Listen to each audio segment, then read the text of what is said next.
we have a new name for the coronavirus. The World Health Organization has officially called it COVID-19. Now, or risk the virus taking hold. Life is changing in Australia because it's changing the coronavirus all around the world. is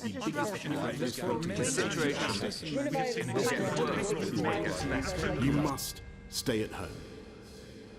Well, I was on the South Downs, where basically it's just sort of a countryside area just up from Brighton, and I was with a couple mates and we were just going to have a sort of walk. It suddenly all hit and the sort of reality of it kicked in. We were like, oh my god, yeah, we are actually going to be locked down.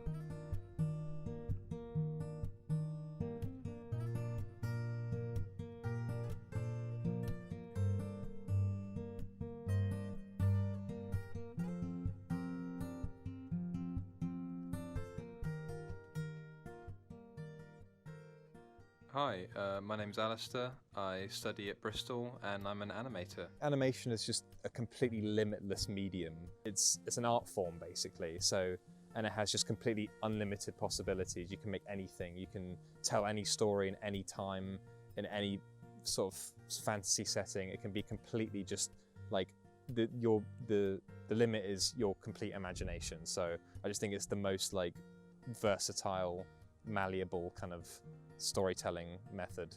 So that's why I like it so much. And also cartoons are cool. I moved to Bristol to go to university, study animation at University of West of England. It was definitely scary to begin with. The first week was quite sort of rough, but I very quickly sort of just got used to it. It was really weird because I didn't expect to just sort of, get used to it that quickly. My initial success sort of came into the lead up of coming towards university, where I basically made this TikTok. Is it terrifying? No, I don't think so. It's the way it is, Everything must come to an end. The drip finally stops. See you on the other side. Oh, Bojack, no. There is no other side. This is it. Having to prepare, for that sort of massive stage, that jump in your life where you go from basically being a grown-up kid to basically jumping to now you're an adult and you have to take care of yourself and you're in university and you have a certain level of responsibility. But it's that one jump from, not being in university to being in university that it was almost the one moment that happens. So I wanted to kind of visualize it and kind of, make it into a sort of, more of a visual thing. Yeah, that was my biggest TikTok I ever made. So it immediately gained massive amounts of views. My entire TikTok was just constantly blowing up with messages and likes and everything. I think in the first day it got 100,000 likes, which I'd never gotten that many that quickly before.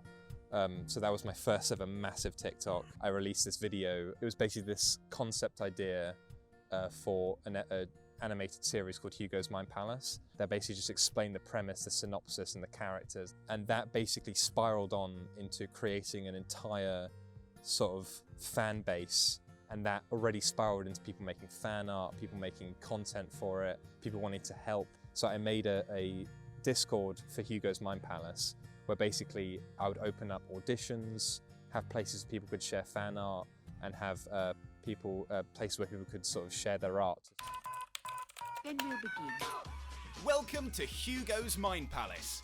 I'm Hugo, from the sign outside. Well, of course you won with those cards. I mean, even Hugo could have won with those cards, and look at him.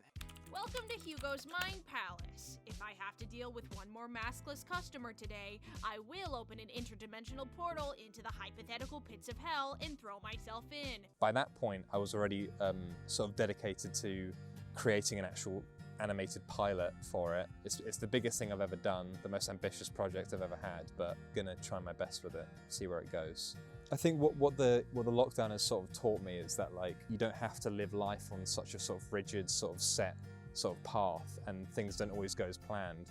It just helped me sort of realize that you can still find success and just doing your own thing. You don't have to sort of follow a path. You can just sort of explore whichever sort of path suits you.